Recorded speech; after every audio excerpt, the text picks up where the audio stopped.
सत्यमेव जयते। Let's speak truth channel के लिए ये हमारा अगला वीडियो है। आज का वीडियो बेसिकली आजकल बहुत ज़्यादा चल रहा है। मैं मुंबई में रहता हूँ और मुंबई में भी भाषाई और क्षेत्रीय जो एक दबंगई जिसको आप कह सकते हैं, ये बहुत ज़्यादा चल रहा है। और उस पर फिर जब बातें होने लगती हैं, जो आवाज़ें उठ रही हैं, तो तरह तरह के जो है वो उस पर मिट्टी ढकने की कोशिश भी होती है कि नहीं नहीं इसका मतलब तो ऐसा है, नहीं नहीं इसलिए ये इसलिए हो रहा है। मतलब अगर कोई इंसान हिंदुस्तानी है या भारतीय है, आपको मालूम है भारत में कितनी भाषाएं बोली जाती हैं? 28-30 ऑफिशियल अगर आप देखें तो लैंग्वेज है पूरे हिंदुस्तान में। ऑफिशियल जिसको कि संविधान की 8वीं अनुसूची में जगह दिया गया है। तो अगर हर इंसान ये कहने लगे कि मेरी भाषा, मेरा क्षेत्र, मेरी भाषा, मेरी भाषा, तो फिर क्या होगा? टुकड़े होंगे, राइट? वैसे भी देश कितने टुकड़ों में बंट चुका आपको पता है, इतिहास गवाह है। अलग अलग राज्य बन चुके और मुझे लगता है राज्यों के बनने में क्षेत्रवाद और इन भाषा का ही बहुत बड़ा हाथ रहा है। लेकिन प्लीज आगे और टुकड़े ना हो, इसकी कोशिश हम सभी भारतीयों को एक साथ मिलकर करना है। हमारे अंदर भारतीयता की भावना होनी चाहिए। हमारे अंदर एक भाषा कि चलिए हम अपनी मातृभाषा से प्रेम करते हैं, भाषा सचमुच में अच्छा है, लेकिन देश जो है वो सर्वोच्च है हमारे लिए। इस बात को समझना जरूरी है। मानवता, ह्यूमैनिटी, सनातन धर्म, जो धर्म हमें जीवन की शैली सिखाता है, जो नफरत नहीं सिखाता, जो प्रेम करना सिखाता है, जो भाईचारा सिखाता है, जो एक दूसरे के साथ मिलकर रहने की बात करता है, हम उस धर्म से बिलोंग करते हैं, हम उस सनातन परंपरा से आते हैं। लेकिन आज तकलीफ होती है ये देख के, खास करके मैं मुंबई में हूं तो यहाँ भी, साउथ में भी ये चल रहा है, लेकिन मुंबई में चूंकि मैं हूं तो बहुत क्लोजली देख पा रहा हूं कि क्षेत्रीय जो भाषाएं हैं या जो लोकल भाषाएं हैं, उनको आप कह लें, तो ये लोग थोपने की कोशिश करते हैं। और इनके अंदर एक फीलिंग होता है कि जैसे मराठी है, जिसको लेके ये बहुत विवाद होता है, जिसको इनको ये प्रॉब्लम क्या है ना कि एक खास समुदाय को ये लगता है कि मेरी जो भाषा है वो सर्वोच्च है, इससे ऊपर दुनिया की कोई भाषा ही नहीं है। तो यही कट्टरता होती है ना कि मैं ही सिर्फ श्रेष्ठ हूं, बाकी सब बेकार। सनातन ही सिर्फ श्रेष्ठ है, बाकी बेकार। इस्लाम ही सिर्फ श्रेष्ठ है, बाकी बेकार। यही कट्टरता है, यहीं से प्रॉब्लम की शुरुआत होती है। कट्टर होने के बजाय हमें एक सर्वांगीण जो है उसको समेटने, एक करने की कोशिश, इसमें विश्वास करना है। भाषा एक पहचान होती है, मैं मानता हूं। बचपन से हम जिस भाषा को पैदा होते ही बोलते हैं, हम उस भाषा में पारंगत हो जाते हैं, राइट? अगर आप इंग्लैंड में पैदा होंगे तो इंग्लिश आपकी प्राइमरी भाषा हो जाएगी, आप बहुत फ्लुएंट बोलेंगे। लेकिन इंग्लिश मैन अगर इंडिया में आए और उसको ये कहा जाए कि तुम भोजपुरी बोलो, तुम मराठी बोलो अगर यहां रहना है, तो ये कहां तक उचित है, ये कहां तक प्रैक्टिकल है, आप सोचिए।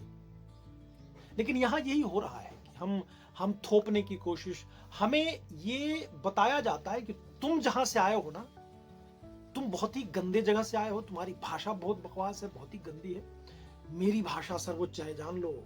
अगर यहां रहना है ना तो तुमको ये सीखना पड़ेगा, ये बोलना पड़ेगा, तब तुमको हम अपने स्वीकार करेंगे, तुम अपने आप में हम तुमको मिलाएंगे। ये क्या बात हुई? ये क्या बात हुई? सोचिए जरा। मैं जैसे बचपन से बज्जिका बोलता आया, भोजपुरी भी मैं बोलता हूँ, मैथिली भी बोलता हूँ। तो हमारे जो रीजन है, क्षेत्र है, वो सब तीनों भाषाओं का सम्मिश्रण है, बहुत ज्यादा वहां लोग बोलते हैं। तो मैं बहुत फ्लुएंट हूं। लेकिन इसके अलावा चूंकि मैं एक्टर हूं, इसलिए बाकी बहुत सारी भाषाओं को सीखने की कोशिश करता हूं। और वो मेरे लिए एक स्किल है कि मैं जितनी ज्यादा भाषा सीखूंगा उतना मेरा विकास होगा, मेरी जो पर्सनालिटी है उसका डेवलपमेंट होगा। मैं ज्यादा से ज्यादा जगह तक अपनी बात पहुंचा पाऊंगा और उनके बीच में अपने आप को पाऊंगा। अब देखिए क्या है ना कि किसी को अपनाने के लिए ये नहीं है कि तुम मेरी भाषा बोलोगे तब तुम मेरे हो जाओगे, नहीं तो तुम तो पराये हो। तो वसुधैव कुटुंबकम की बात ये हम ही करते थे ना, हमारे हिंदुस्तान की बात है ना, तो ये तो फिर अलग ही बात हो गई कि नहीं नहीं मेरी भाषा है ना, मेरी पहचान, बाकी सब बेकार। तो अभी जैसे पता है हिंदी की खास करके बात होती है, इनको लगता है कि नॉर्थ इंडियन जितने हैं वो सब हिंदी बोलते हैं, साउथ इंडियन सब तेलुगु तमिल बोलते हैं और ये उनके अंदर है, लेकिन ऐसा तो बिल्कुल नहीं है। हिंदी नॉर्थ इंडियन कब से हो गया? उर्दू मुस्लिम कब से हो गया? उर्दू भाषा है, कम्युनिकेशन की एक भाषा है। और हिंदी से पहले तो तमाम क्षेत्रीय भाषाएं ही तो थी जिनका विकास संस्कृत से और प्राकृत लैंग्वेज से होता है। तो पहले तो वो सारी थी ना भाषाएं। अगर आप नॉर्थ में चले जाएंगे तो जैसे यूपी में खड़ी बोली है, अवधी है, बिहार में जाएं भोजपुरी है, मगही है, बज्जिका है ना, मैथिली है। तो ये भाषाएं हैं। हरियाणा में चले जाएं हरियाणवी है, राजस्थान में राजस्थानी है, पंजाबी है पंजाब में। तो ये तो तमाम भाषाओं को, उत्तराखंड में चले जाएं, झारखंड में चले जाएं तो वहाँ का लोकल लैंग्वेज है, महाराष्ट्र में मराठी है, तो मराठी में भी, महाराष्ट्र में भी और तमाम भाषाएं हैं, ऐसा नहीं कि सिर्फ मराठी बोली जाती। ये कहाँ तक संभव है प्रैक्टिकल, आप सोचो है क्या? इसीलिए हिंदी का कहीं आवश्यकता हिंदी पड़ी होगी कि पूरे देश में एक कोई ऐसी भाषा हो जिसको लोग कमोबेश बोल पाए, आपस में एक दूसरे से कम्युनिकेट कर पाए। जैसे अंग्रेज आए तो अंग्रेजी थोप दिया हमारे ऊपर, लेकिन कितने परसेंट लोग अंग्रेजी बोलते हैं आप जरा सोचिए तो हिंदुस्तान में? संभव है क्या? तो फिर कहेंगे कि नहीं नहीं अंग्रेजी में काम करना तो सीखना पड़ेगा, तो मजबूरी है कि अंग्रेजी ऑफिस में आपको अंग्रेजी बोलना है, बॉस अंग्रेजी भड़बड़ भड़बड़ बोले जा रहा है, तो आपको तो सीखना पड़ेगा। लेकिन उसके बावजूद में इंडिया में कितने लोग अंग्रेजी बोलते हैं ये सोचो ना। हाँ, जो ऑफिस में काम करने वाले हैं उनको, उनकी मजबूरी है, वो सीखना पड़ता है उनको, कि उसके बिना तुम्हारा काम ही नहीं चलेगा। लेकिन अगर जैसे मैं हिंदी फिल्म इंडस्ट्री में काम करता हूँ तो हिंदी में फिल्में बनती हैं, या इंग्लिश में थोड़ा लोग बोलते हैं तो मुझे हिंदी भी आती है इंग्लिश भी आती है, तो काम बढ़िया से चल जाता है। उर्दू भी मैं बोल लेता हूँ। लेकिन अब मुंबई में रहूं, उसके लिए ये दबंगई मेरे ऊपर, भाषाई दबंगई डाली जाए कि नहीं तुमको तो मराठी बोलनी पड़ेगी, तभी मैं रहने दूंगा, नहीं तो डंडे से मार के भगाऊंगा। भाई मेरे, ये देश, ये मुंबई सिर्फ आपका नहीं है, ये पूरे देश का मुंबई है। आर्थिक राजधानी है, मनोरंजन की राजधानी है, पूरे हिंदुस्तान से लोग आके मनोरंजन उद्योग बनाया है। आर्थिक राजधानी, चूंकि सेंसेक्स यहाँ है इसलिए वो आर्थिक राजधानी है, भारत सरकार ने उसको अप्रूव किया है, हम इसलिए यहाँ रहते हैं। बहुत सारे तमाम बिहार यूपी के, नॉर्थ के लोग, साउथ के लोग, गुजराती लोग, सिंधी लोग इसलिए यहाँ रहते हैं कि तमाम जो इंटरनेशनल कंपनियां हैं या नेशनल कंपनियां हैं वो ज्यादातर अपने दफ्तर उन्होंने मुंबई में खोला हुआ है।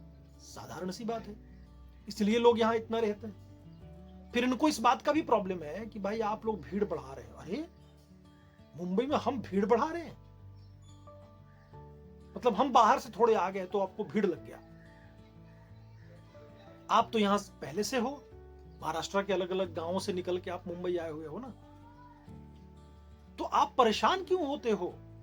आप भी काम करो ना हमारी तरह, ऑफिस में, दफ्तर में, सब जगह तो आपकी सहभागिता तो है ही, आप काम तो कर ही रहे हो। फिर बौखलाहट, बौखलाहट किस बात की, कुलाहट किस बात की है?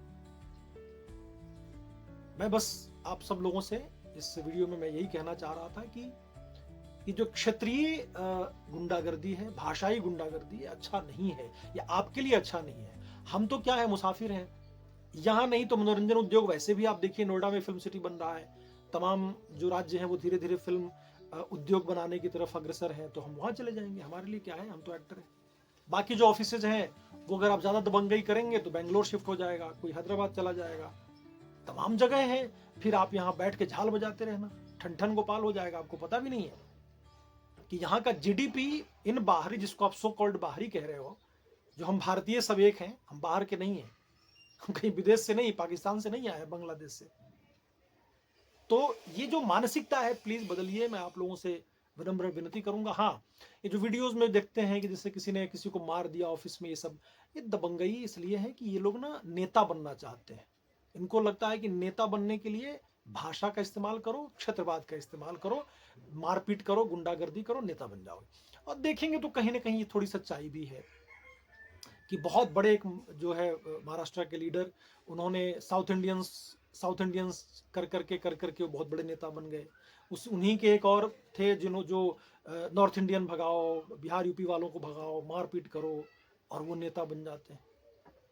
तो ये अच्छा नहीं है। मेरे कहने का मतलब ये है कि आप लोगों का ये पूरा ऐसा लगता है कि इतिहास बनता जा रहा है, अच्छा नहीं है। आप इंक्लूड करो हमें, हम आपको रेंट भर भर के देते हैं। आपको पता है मुंबई में आदमी अपनी कमाई का आधा तो रेंट दे देता है, वो अपनी मर्जी से नहीं दे रहा है, आप वसूली कर रहे हो रेंट। यार रेंट का तो कोई यहाँ नियम ही नहीं है, बढ़ता जाता है बढ़ता जाता है। 50,000, 60,000, 70,000, 80,000, 1 लाख रुपए रेंट है किसी घर का है भाई। 2 BHK आप ले लीजिए, 50,000 से नीचे आपको अच्छा कहीं अच्छी जगह नहीं मिलेगा, अगर आप एक ढंग का थोड़ा ढूंढ रहे हैं तो ये तो क्या है ये। हम टैक्स यहीं भरते हैं, हम मरते हैं तो हमें यहीं दफनाया जाता है, और आप कह रहे हो कि नहीं आप तो पराये हो, आप यहाँ के नहीं हो। भाषा बोलोगे तब आप यहाँ के होगे, नहीं ऐसा नहीं। चलिए आज के इस वीडियो में इतना ही। आप लोग सोचिएगा जरूर, और ये वीडियो सबके लिए है। ऐसा नहीं है कि मैं किसी से कोई नफरत करता हूँ, मुझे खुद मराठी आती है, मराठी मतलब पूरी तरह से नहीं, लेकिन मैं सीखने की कोशिश कर रहा हूँ। बहुत सारे शब्द हैं जिनको मुझे अच्छा लगता है, और बड़ी बड़ी बड़ी प्यारी भाषा है। तो भाषा आपका नहीं है ना, ये मत समझिए कि भाषा आपका बपौती है। हिंदी हमारी बपौती है, भोजपुरी आप भी सीखो ना, कोई दिक्कत थोड़े ना, कौन मना कर रहा है। बोलो आप भी, जो भाषा सीखना है सीखो, उससे आपका विकास होगा। लेकिन किसी पर हम दबाव डाले कि है सीखो, नहीं तो मैं मारूंगा डंडे से, है निकाल दूंगा अपने राज्य से, नहीं नहीं, नहीं ये सही नहीं है। सोचिएगा। चलिए, धन्यवाद, अपना अपना ख्याल